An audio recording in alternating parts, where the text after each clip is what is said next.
Have you ever wondered how much revenue a Poké Mart brings in?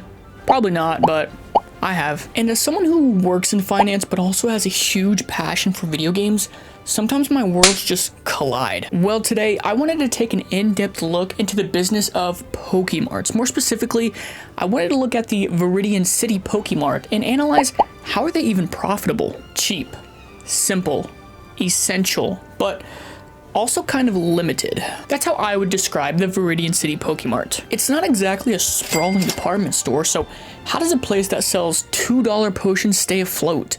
There's like 10 people that live in Viridian City and a weird old man laying in the road. What's going on? So that's the question.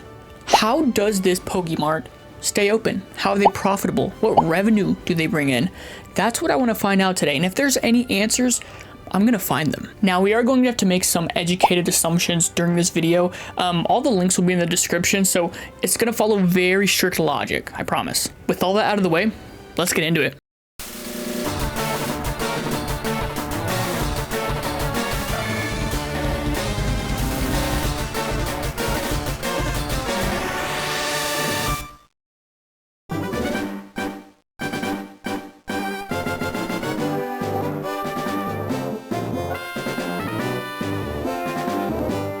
When I was a kid, I didn't understand how a Pokeball could cost $200.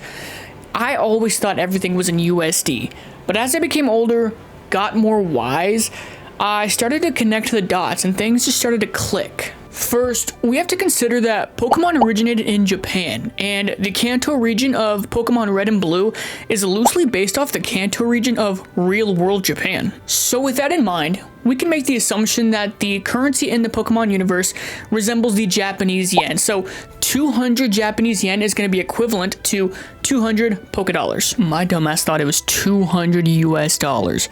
I was a sheltered kid. I didn't know there were other currencies in the world. And these two currencies, Pokédollars and yen, are going to be interchangeable. So if I say yen or Pokédollars, it means the same thing. Now, I know what you're probably thinking, or maybe it's just me because I'm a complete psycho, but Red and Blue were released in 1996, so there's been inflation and exchange rate has changed since then. But my main argument against that is the price of Pokemon items hasn't changed since 1996.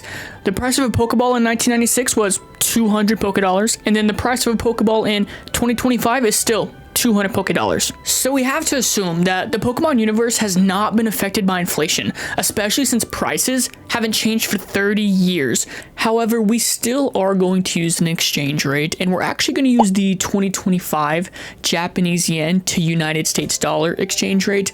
I feel like that number is going to be more relevant to us, so these numbers will make more sense rather than using the 1996 exchange rate.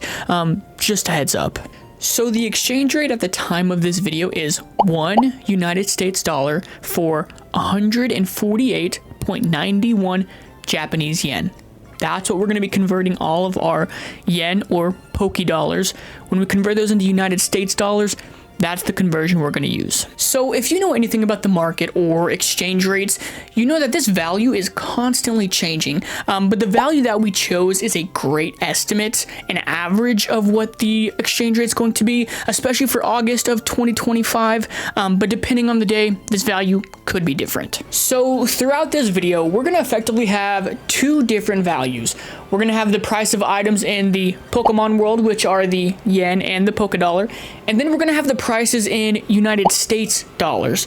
We're going to be able to use this and compare the two to get a general idea how these two values are going to go together. Quick side note, you could theoretically use this for any currency. I'm doing United States dollar just because that's where I live, so it's relevant to me.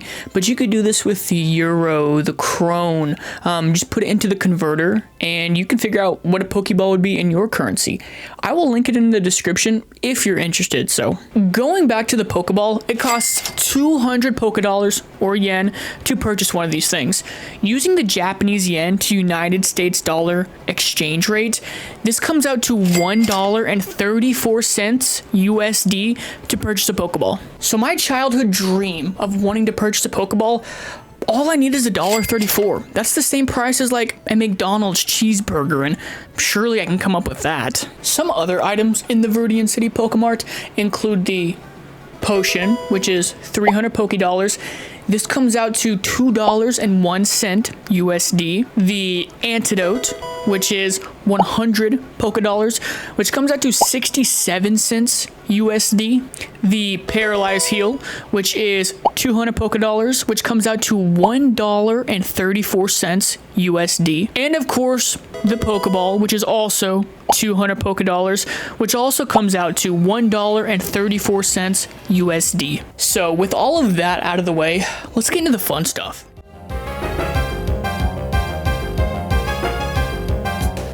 Let's assume for a moment that Pokemon economics follows real-world economic rules. Think of like businesses with their operating expenses. This means rent, employee wages, utilities, you know, the usual business expenses. And I know what you're thinking. Zane, where's inventory? Inventory is going to be addressed in the next section, I promise. It makes more sense in the next section, so that will be addressed. Since Viridian City is based on rural, small town Japan, we're going to be taking the averages from these type of areas to be able to calculate the majority of our expenses. So the average rent for a small shop in a rural town in Japan is 150,000 yen, or Poké Dollars. This comes out to $1,007.32. This is what we're going to be using for our rent value. Our next expense is employee wages, and we do have to consider that Pokemarts are open 24 hours a day, 7 days a week. They have to meet the demand of trainers all around the clock. With that being said, we are going to have to pay a worker to be there at all times for 24 hours a day. And we do want to be good to our workers. We want to pay them above the national minimum wage.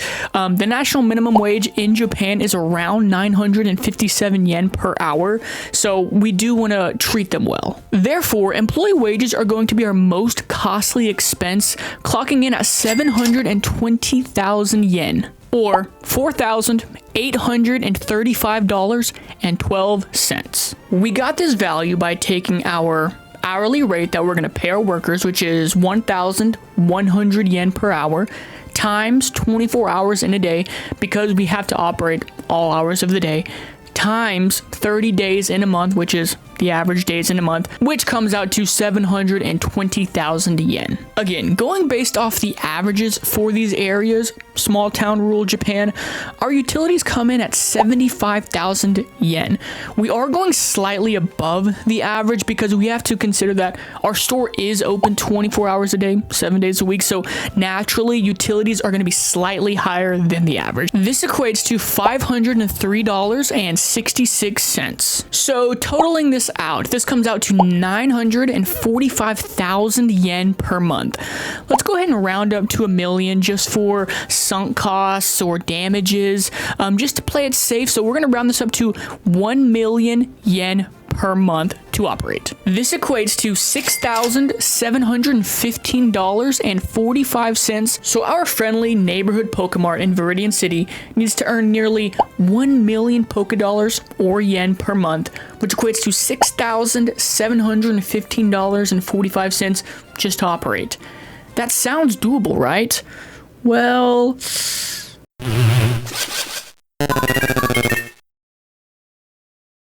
I want to start this section off by addressing the inventory concerns.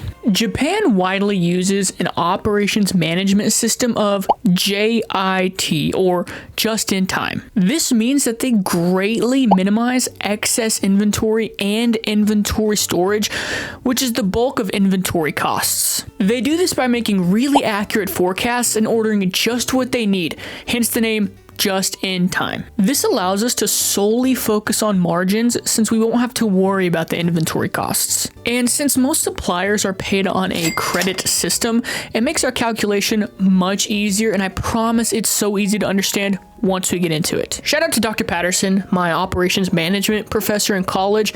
I knew this would be useful. So the Pokemarts have to get their Pokeballs from somewhere, and we assume that they get them from SOOOO, which is a giant manufacturing company within the Pokemon universe. They manufacture potions, Pokeballs, all sorts of items. So if Pokeballs in our shop sell for 200 Poké Dollars, we can assume that the wholesale cost when we buy them in bulk from the manufacturer is about 100 Poké Dollars. This gives us a 50% margin on all of our items. We're gonna assume that SOOOO and the Poké Marts have a pretty good relationship. Since we have about 50% margins, this allows us to pocket half of every single sale. So, for example, the Pokeball.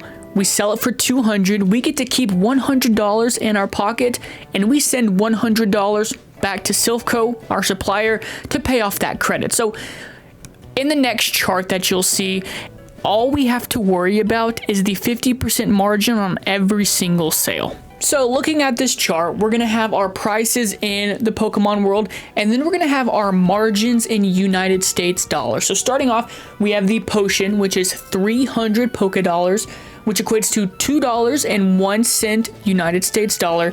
The margin on this is $1.01. So we get to keep $1.01 on every sale of a potion. Next, we have the antidote, which is 100 Poké Dollars in United States dollars. That is 67 cents per, and we get to keep 34 cents per. Next is the Paralyze Heal, which is 200 Poké Dollars.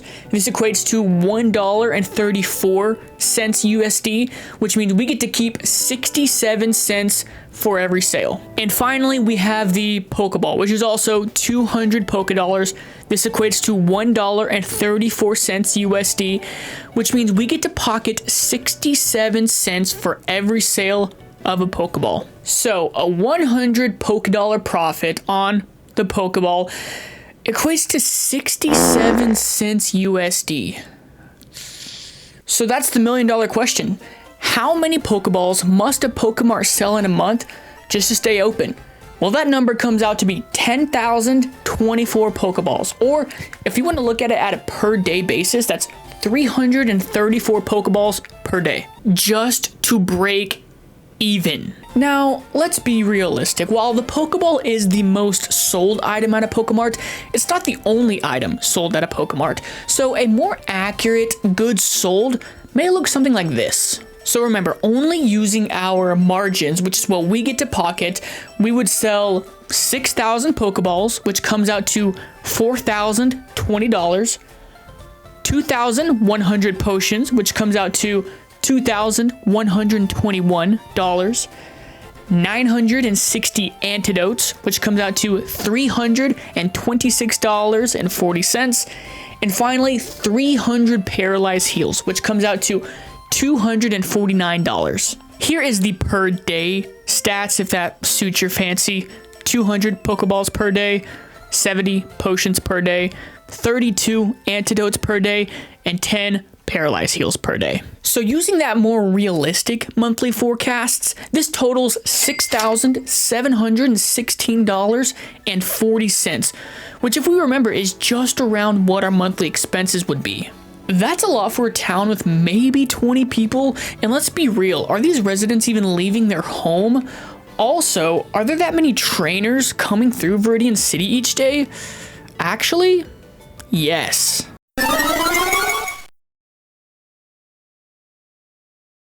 Now, here's where things start to get really juicy. Obviously, the local economy and the new classes of trainers coming through each year will provide the Viridian City Pokemart with some business, but the real business is going to come from the trainers and travelers that pass through Viridian City. When an economy's main source of GDP comes from outside residents and travelers, we call that tourism-dependent economy. So if we think about where Viridian City is geographically, it's located right in between Route 1 and Route 22. This makes it an extremely valuable trade route and supply route. This also means it connects Pallet Town, Pewter City, the Indigo Plateau, and it's home to the 8th gym. Do you know what this means? It means anyone wanting to take on the 8th gym or challenge the Elite Four has to go through Viridian City. That means the best of the best in Kanto is going through Viridian City. They're gonna stock up on supplies, and it may be their last stop until the Elite Four. So like I said, the best of the best trainers who understand items and understand the importance of using items, they're gonna stock up in Viridian City. I don't know about you, but that screams profit to me. Along with the tourism dependent economy, something else that we could see is the seasonal economy boom in Viridian City. Think of when Christmas stores or pull supply stores boom in their respective seasons.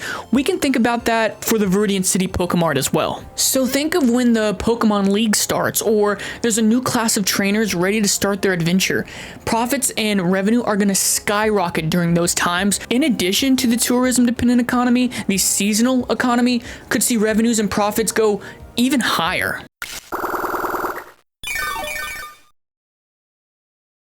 Well, it's simple. With the local economy, the booming tourism dependent economy, and the seasonal economy, I believe that this Pokemart has the most going for it out of any Pokemart in Kanto. So in this case, this Pokemart would be incredibly profitable, and hitting that monthly expense bill of $6,715 is extremely doable in this case.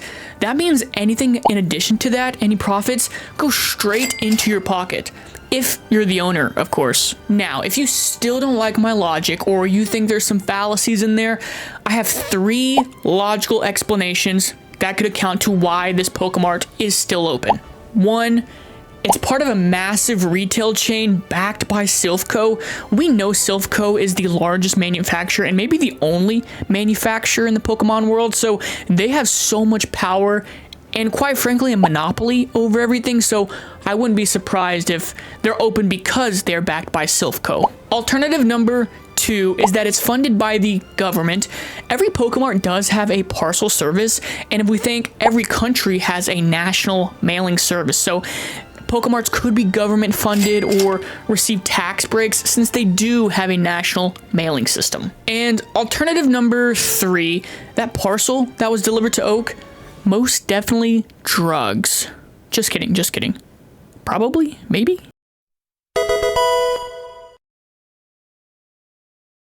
So, some final thoughts. The question we asked in the beginning, is the Viridian City Pokemart profitable? I'm very confidently saying yes. Think of this Pokemart and Viridian City as a whole as being a town next to a major highway and major city. Not huge, but always busy, and everyone has to pass through there. It has its niche, and it fills that niche very effectively. And at the end of the day, you're gonna run out of Pokeballs.